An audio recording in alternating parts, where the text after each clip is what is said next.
Дастан Рысбекович, урматтуу депутаттар, убакыт бергениңиздер үчүн. Мен бир азыр коомчулукта талкуу болуп аткан маанилүү маселени бүгүн айтпасак болбойт. Анткени өзүңүздөр билесиздер, мына корона кризис башталгандан бери бүт ушул кыргыз өкмөтү, кыргыз бийликтери баарыбыз карайлап, азыр каражат таппай, бүт эл аралык каржы институттарынан акча сурап, эптеп бюджетти жабуу аракетин өкмөт көрүп жатат. Азыр Кыргызстанда 2 үй бүлө бир нанды бөлүшүп жеп отурган учур.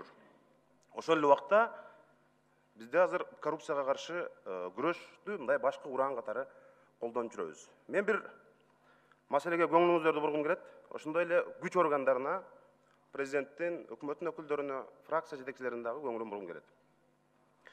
Мындан бир аз убакыт мурун мамлекеттик байланыш агенттигинин мурдагы жетекчиси Черногубова камалды. Коррупциялык ири ишке шектелип.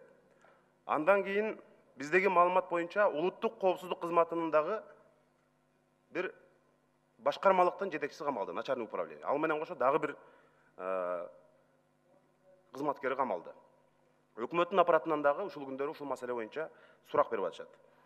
Бул жерде абдан ири сумма жөнүндө сөз болуп атат. Ошондуктан премьер-министр Мухаммедкалый Аблыгазиев өзүнүн бул ишке катыштыгы жок экенин сөзсүз далилдеш керек. Бул премьер-министрге чоң жардам болот. Эгерде катыштыгы болсо, ал түздөн-түз тез арада жооп бериши керек. Буга чейин билесиңер, мына Ала ТВ деген болгон. Ал жакында 200 мегагерц өзүнүн жыштыгы менен кошо Билайнга сатылган. Куплю продажада келишим болгон. Бирок ошол Ала ТВ ал телевизионный кабелге гана ыңгайлашкан. Ал жерде жыштык телевидение үчүн гана.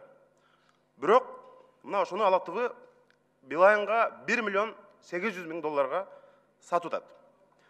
Билайн биздин мамлекеттик байланыш агенттиги аркылуу жакында ошол 200 мегагерц жыштыгы менен кошо телевидениеге деп багытталган жыштыкты 4G ушул сотовый операторунан интернетке тууралап, аны переоформление жасады.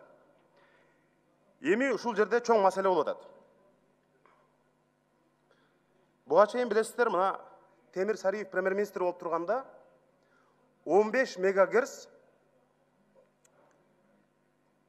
1 миллиард 500 миң сомго сатылган. Долларга айлантканда бир 25 миллион долларга сатылган. Аукцион менен, конкурс менен.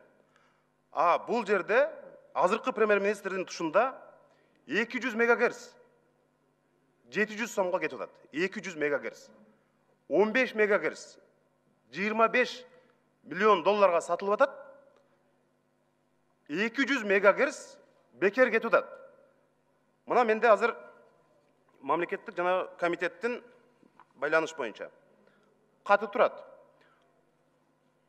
Жашыруун каты. Ошол убакта өкмөткө жазып атат. Бул келишим переоформление мамлекеттик кызыкчылыкка каршы келет. Бул жерде бюджетке миллиарддаган акча зыян келет. Биз бул 200 мегагерцтен бюджеттин чоң кемтигин толтурсак болот. Ошон үчүн биз мындай кадамга барбашыбыз керек деп, мына ушундай бил убагында мына ДСП кат менен берип атат. Бирок ошого карабастан, мыйзамды бузуп, эч кандай аукцион кылбай, конкурс кылбай туруп, булар мына казакстандык компанияга өткөрүп берип атышат. Бул жерде абдан чоң мындай маселе турат. Ага чейин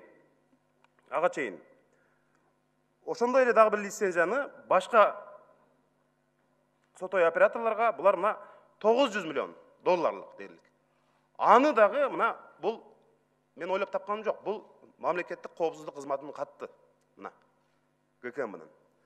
Бул жерде турат 1000 сомго сатып жиберишкен. 1000 сомго. Ошол жерде ГКМнын эсебинде бул 900 миллион Америка долларына сатсак болмок. Бюджетибизди ошол менен толтурсак болмок деп жазып атат. Эми ошондо жалпы эсеби ушул жыштыктан бюджет дээрлик, мына мен адистердин, эксперттердин, мурда иштеп кеткен, азыр иштеп аткандардын эсебинде 5 миллиард сомго зыян тартып атат. Биз азыр көрүнгөн эл аралык институттардан, финанс институттарынан жалдырап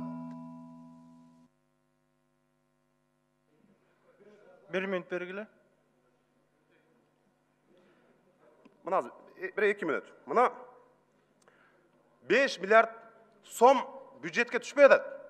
Эми ушундай иштер адистердин айтымында ошол эле жетекчилердин мага берген маалыматында эми бизде мекенчил патриот жигиттер кыздар бар экен. Өздөрү кызматта турса дагы мындай күйүп мамлекетке. Биз айта албайбыз. Ошону сага ишенип берип атабыз. Сен айтпасаң болбойт деп азыр ыйлап атышат. Премьер-министрдин уруксаты жок, бул болбойт. Ошондуктан бүгүндөн калбай күч органдары буга катуу киришип, өкмөт башчы бул кылмышка тиешеси барбы, жокпу, тез арада далилдеш керек. Анткени мына улуттук коопсуздук кызматынан да суранат элем. Ошол эле казакстандык ири сотовый компаниянын жетекчисинин оң колу келип премьер-министрге жолуккан. Мына ушундай маселе бар. Анткени биз